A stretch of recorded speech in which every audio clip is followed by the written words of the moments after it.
year, we shall officially be in the polls, I should say.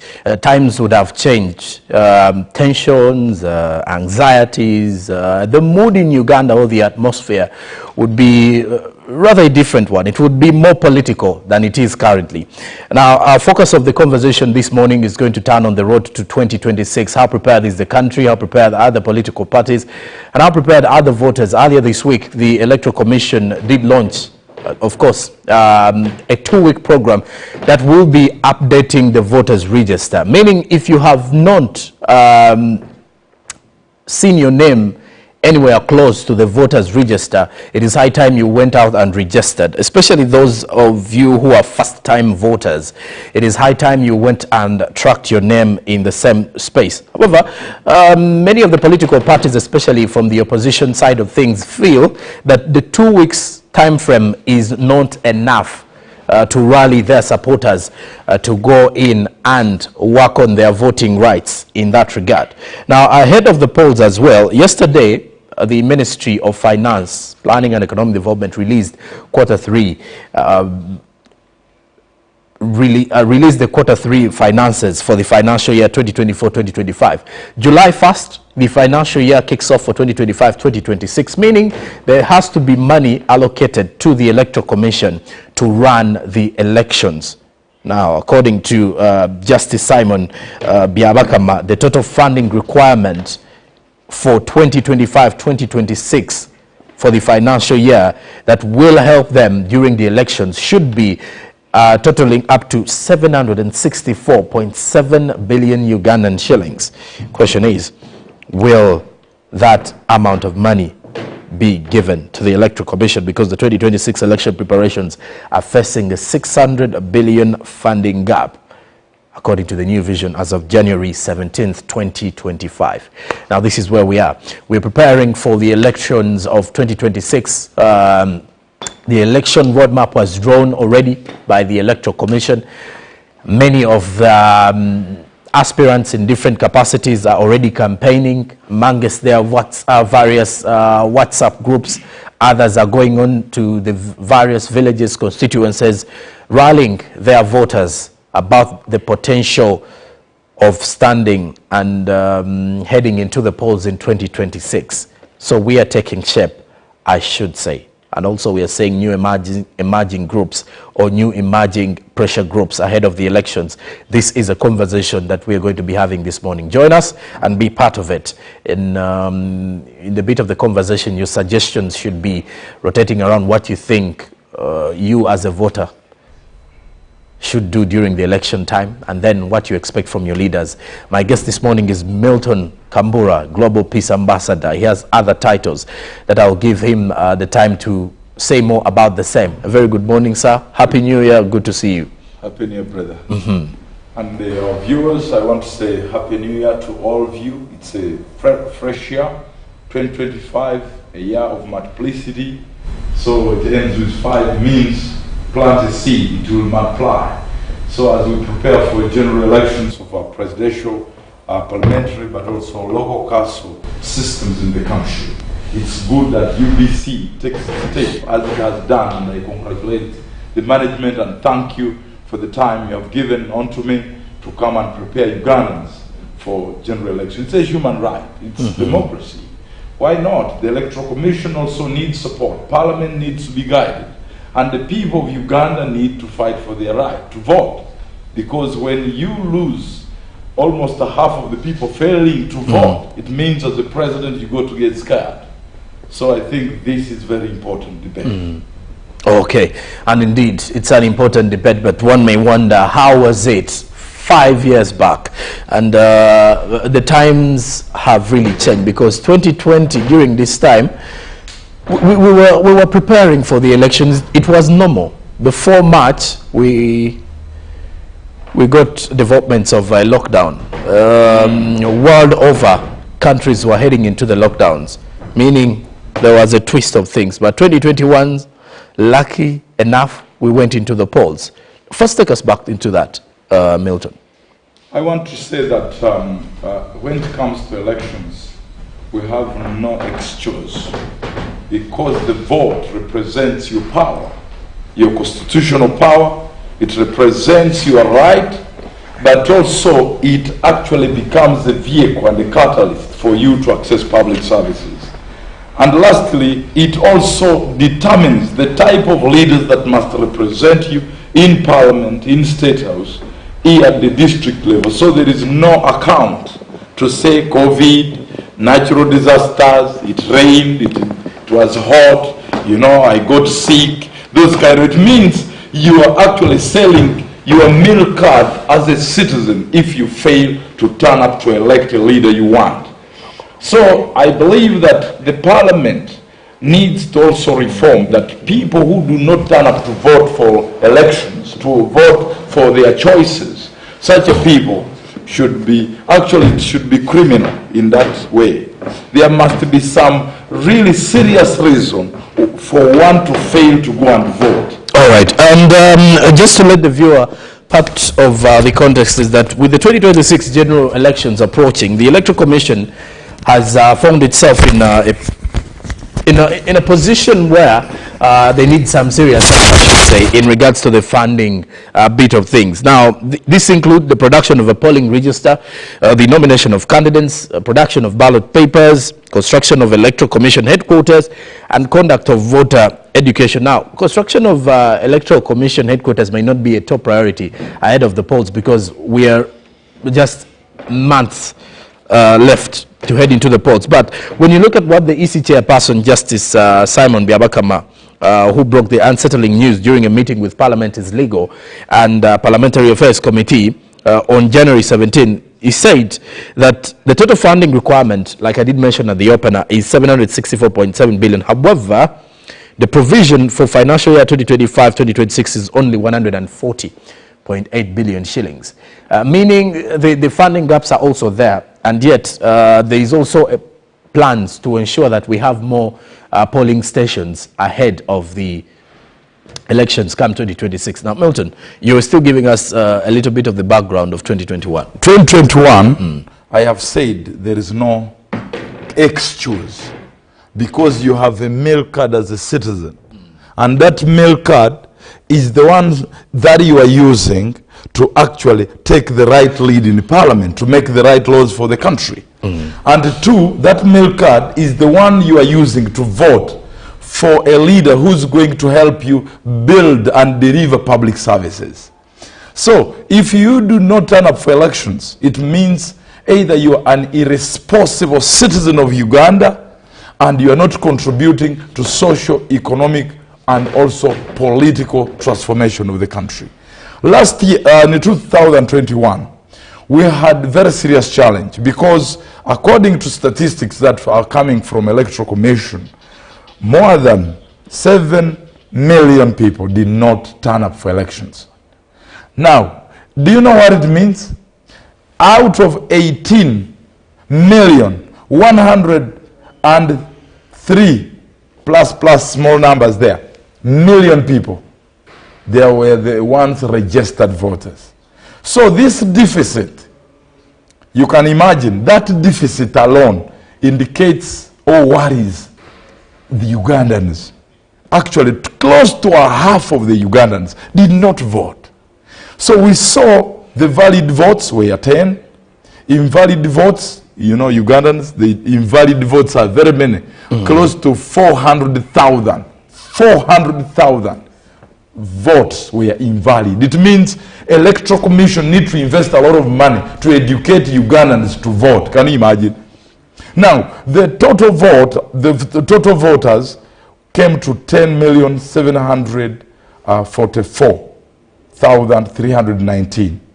So, as I have said, that Museveni won elections according to Electoral Commission, who is close to, of course, 6 million.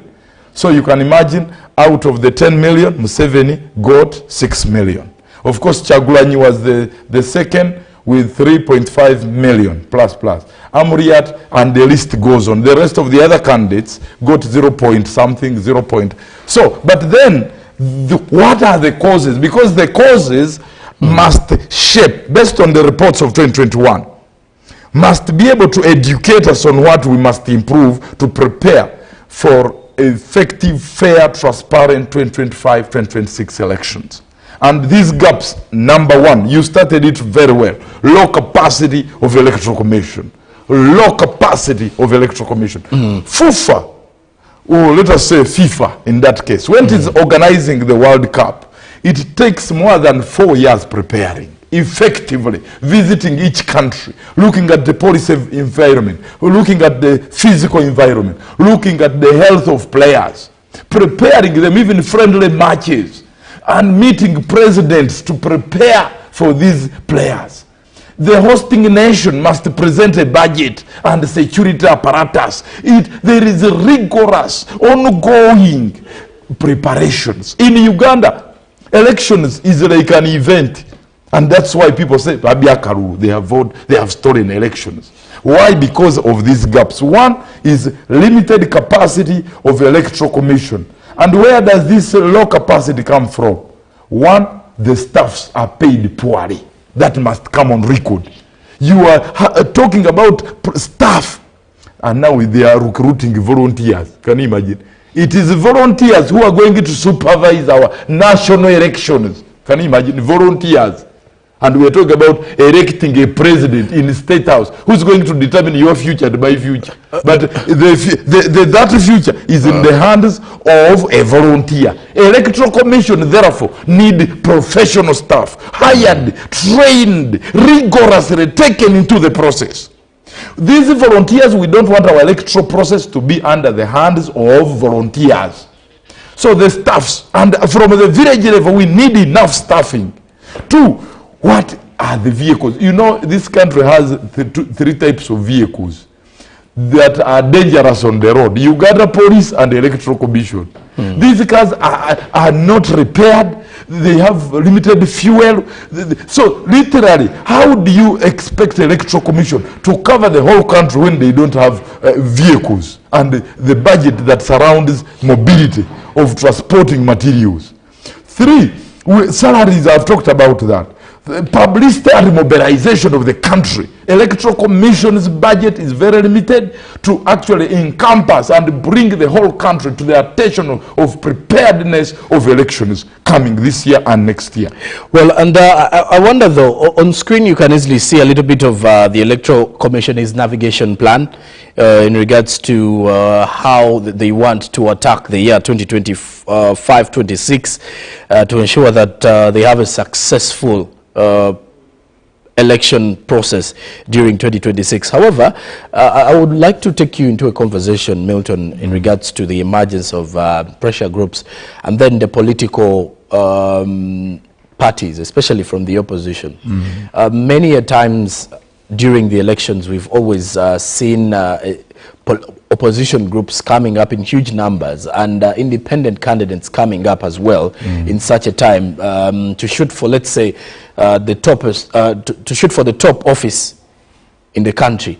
But besides that, I want us to look at the aspect of the opposition and the fact that some people say that there is some bit of disorganization, and yet we are heading into the polls of 2026. You see, when you deny me a chance to give you the gaps in summary, those are the gaps that are actually culminating into all those pressure groups. Those pressure groups are part also of the problem, because some of them have started telling Ugandans, don't go and vote. How do you say? That's abuse of the Constitution. So, but why do those people come in to also put up those kind of perimeters? Is because of these factors, the gaps that persistently exist. And the president, I respectfully want to tell Ugandans that these things even don't favor the incumbent. They also don't favor the ones that are competing against those that are in office right now. So just allow me to exhaustively factor in the issue of poor preparation of elections in Uganda, because it is then that the Electoral Commission will be able to use our voices to actually present to Parliament and say, hey, these are the stakeholders talking and we need improved budget, for example.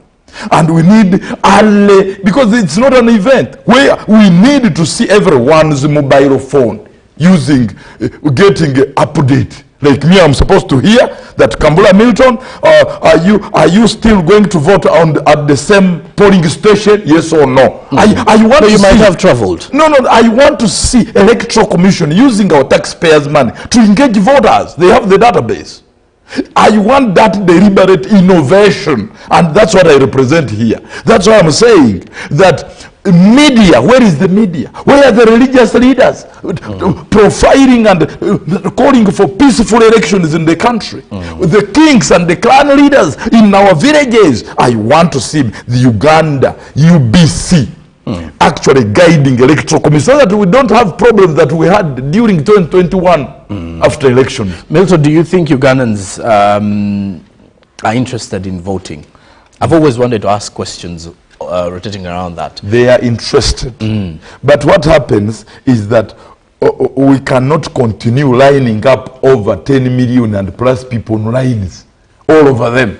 That's why I'm here. I'm saying Electoral Commission, the gaps that we also had is that you cannot expect in the 21st century voters to line up from here up to Katikam. They're short of 600 billion shillings according to the... That is what we are saying. Parliament needed to actually, of course we lose 10 trillions of money in corruption. This is the time to give resources to Electoral Commission to actualize our constitutional right to vote, to access democracy, not in half, not in a quarter, but full democracy, but also our constitutional right to vote people of our choice. Civic education, Milton, is very fundamental for any growing democracy in a given country. I wonder how we are doing or how we are faring as a country, because it does seem like at times many Ugandans do not understand the electoral process, let alone understand why they need to also vote. I want to say, my brother, that the country is facing challenges, and these challenges are root from the day we started allowing our people to walk in darkness. Because when you allow your population to walk in darkness, they are not enlightened towards African renaissance of Ubuntu, civic responsibility.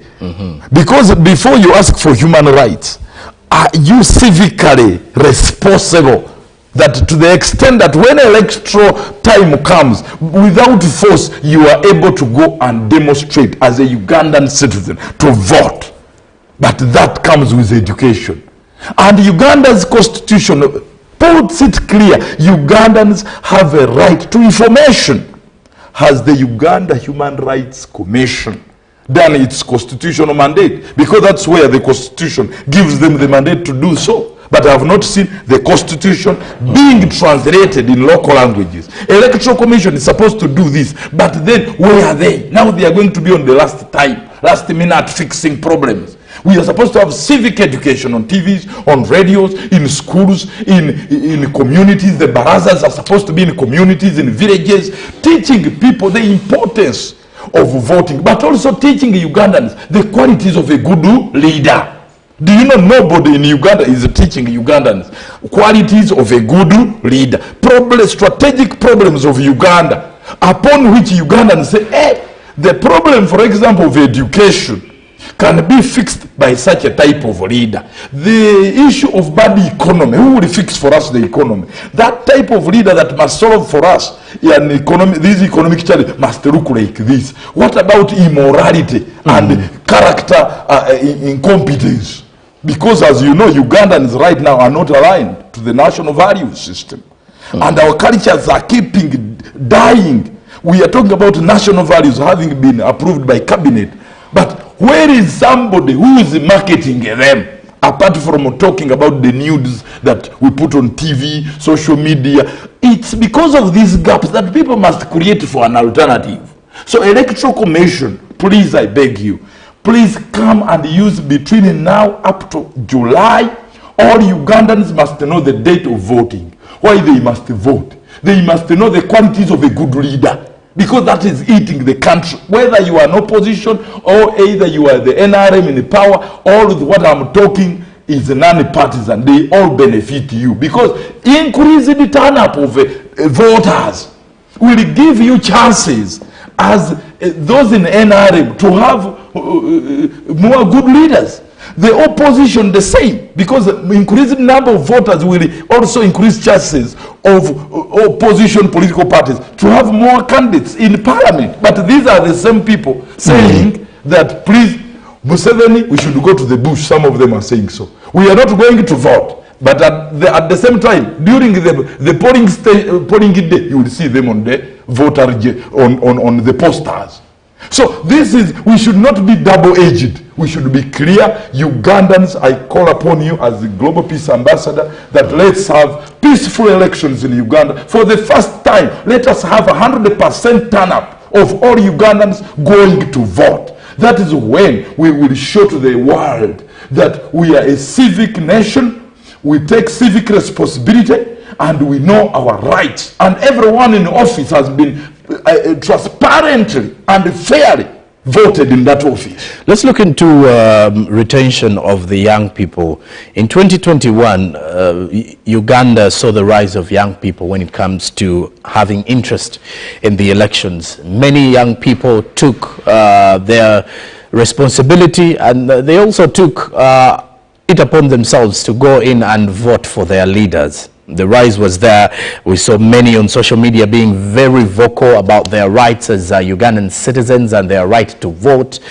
Well, the pressure, however, lately has declined a bit. One may wonder, will we be able to retain the numbers of the young people who are interested in voting then in 2021? And then also, shall we be able to add more of the young people interested in the political sphere of this country? Because it's very fundamental. It was never the case in 2016, I should say. But 2021 brought back memories of 2001, 2006, when young intellectuals, young elites, and fresh graduates were excited about the election in the country. That is the power of young people. And all these preparations is particularly for young people, because the young people represent more than 70% of our Uganda's population. So it means that, generally speaking, elections, people who should participate more in elections, on the electoral day, are the young people, because 70% of the population means also, or translates into higher turnout numbers of young people. But I want to guarantee you that two things happens during elections. One, there are those who are frustrated by the pressures of government, especially if we escalate some kind of abuse of police on young people. That stops them from going there. But also on the other side of the opposition, some of them may say, let us use violence to scare people.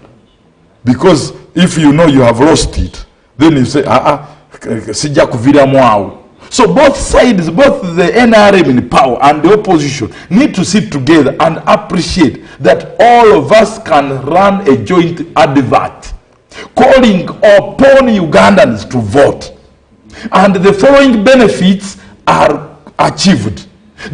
We need to have such an advert, and I think I will look for a sponsor for that one, where the government and all opposition leaders, all of them, all political parties and religions and the kings and the private sector, the companies, we need a joint advert which is calling Ugandans to embrace the culture of full voting rights.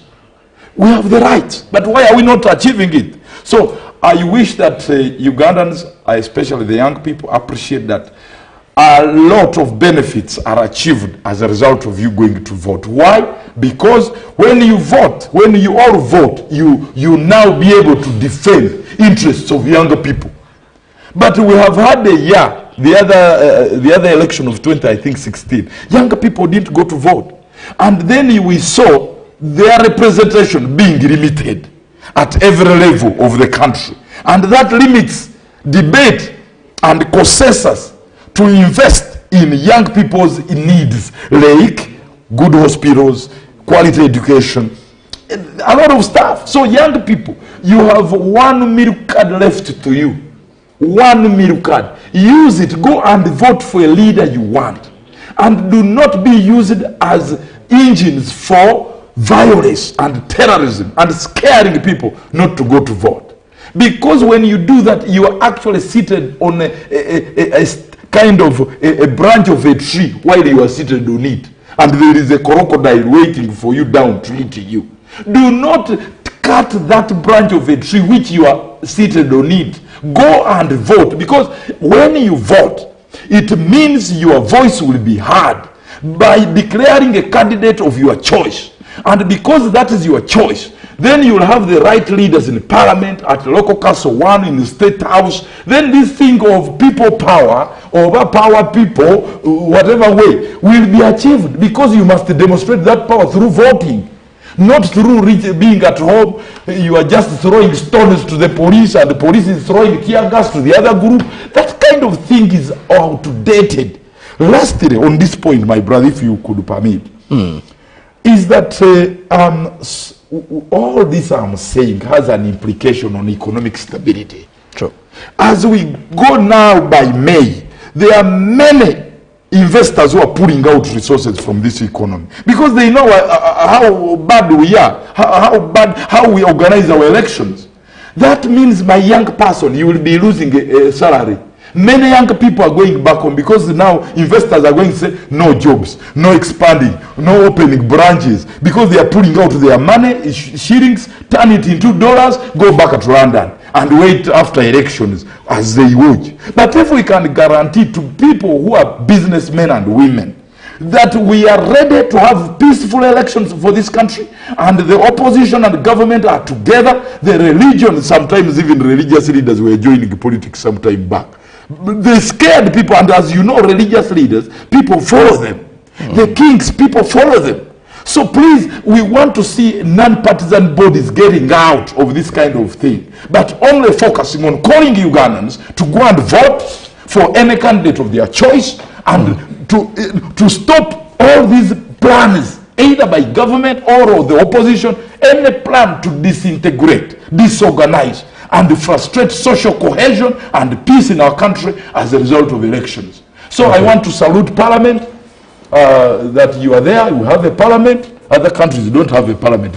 We are lucky to have a parliament in Uganda. But you are not just going to be in our chairs without supporting the electoral commission. Want to have electoral reforms, but also frustrated by giving it very limited resources. And because of limited resources, then the electoral commission will not organize the population. Milton, I want you to make a comment on the issue to do with tolerance. During the political times of our country here, when it comes to political choices, what have you, many Ugandans tend to choose sides of preferred candidates, whether on district level for LC5 elections, whether it's for parliamentary elections, constituency, districts, name it, presidential, and all of that. Now, during this period, at times things become a little bit tense, where people fight, families are broken. At times we have reports of divorce claims, domestic abuse, simply because the husband supports the yellow side, the wife is a pro-red side. So the question is here, how do we exercise tolerance? Because my other question will definitely be on what should people consider while voting their leaders, because things have changed. But let's first of all look into the aspect of tolerance, where people are going to lose friendships simply because of the political times. How does tolerance come about? It comes as a part of culture. Have you nurtured your people? Because tolerance does not just come, yes, I'll be tolerant. What are you talking about, my brother? Love does not, you love your wife, and you have been beating your woman from Monday up to Monday. Do you think that woman is going to love you? Love is nurtured over time. Then the woman say, yes, my husband is a true father of my children. He's a true husband, not a fake husband, not a fake husband. So what tolerance is nurtured, and it has been part of African culture. But over time, it is being eroded as a result of these unfriendly cultures that have come to mix with ours. Part of our culture was to accept defeat. Publicly announce and say, yes, I accept defeat. It was part of our culture to say, forgive me. How many men know how to say forgive me? Those days, our parents trained us that it was very good that people, even if they are fighting, there are some parts of the body you don't kick. Do you remember those kind of teachings? That if a man has fallen down, even during harsh times of fights, that when a man has fallen down, leave him. Today a man crushes you, kills you, goes to kill your children, grandchildren, burns your house, even gets your grave, removes you there. Like, people are very fixed in funny things. So during elections, what we have been investing in comes out now. If we have not been nurturing good cultures in our people, and kings are not supported to do this, you will have people who are going to throw stones, burn cities, and I'm predicting, as a global peace ambassador, that I am predicting people will be ready for elections. But the candidates are not prepared. So we are likely to have a population ready for elections, but the opposition and the government are not agreeing on common rules of the game. That is going to happen. I'm predicting that. And tolerance, police, electoral leaders, electoral commission, build up activities for candidates. Take them to football games, take them to mosques, pray together, mosques, churches. You're giving people tips of campaigns, but I wonder how does tolerance come about? Okay. Bring a message who says, I will never see Museveni until hell. Maybe it will be hell or heaven to unite them. Milton. Right now, we want electoral commission to put some resources for build-up activity. These are the MPs. This is an opposition. I hate that word opposition. Milton, and you want to build up activity. Milton, let's look at the landscape of Uganda's political sphere. Yes. We are going to head into a situation where celebrities are going to be vying for top spots, yes. Whether members of parliament, yes. We're going to see influential figures, influencers from different aspects, whether media, whether, whether product influencers. Then we have also seen, because in the political space, we see the rise of young, enthusiastic and talented politicians. We also see, young energetic people who want to venture into the politics. And then we also have politicians who have been there for some time and they still want to quench, their own thirst. But besides that, I wonder, do we as Ugandans have the ability to vote the right people? Because every time we are done voting, we blame the people we voted for failing to lead us into what we expected. And in most cases, at times, we say that we voted this particular person, but it seems he's there only to satisfy his own needs.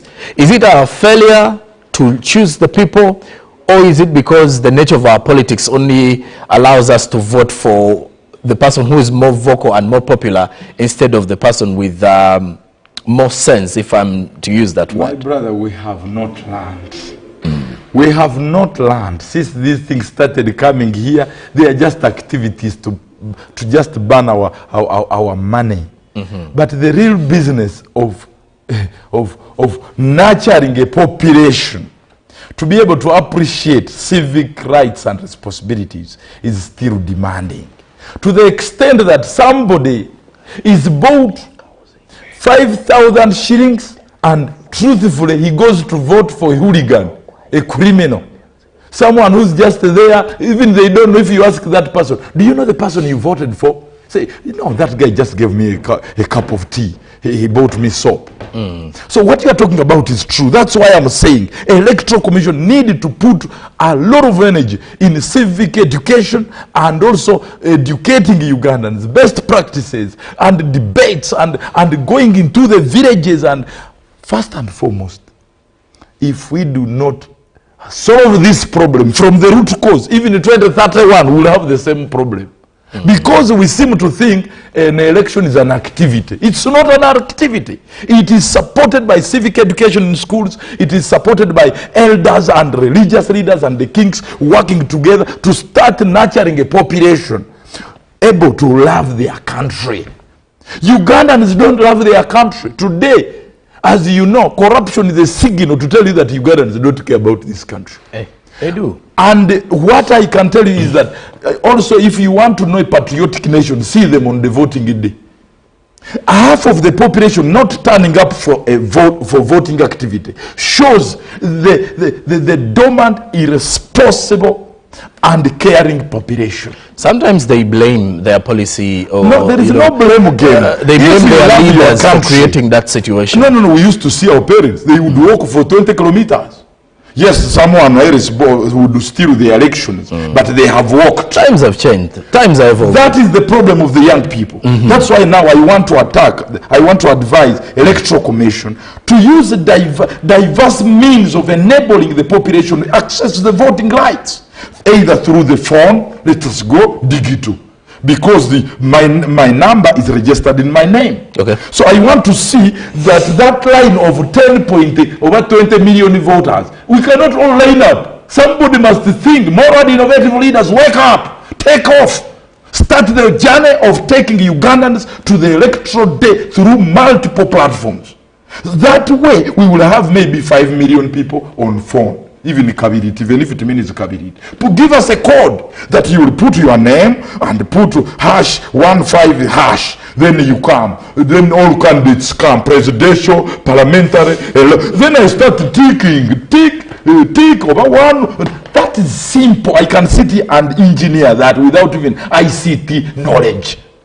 So we need also people who are thinking. Sometimes these problems are helping those that are at the top. We want to tell the country that for us to achieve sustainable peace, we must live for greater good.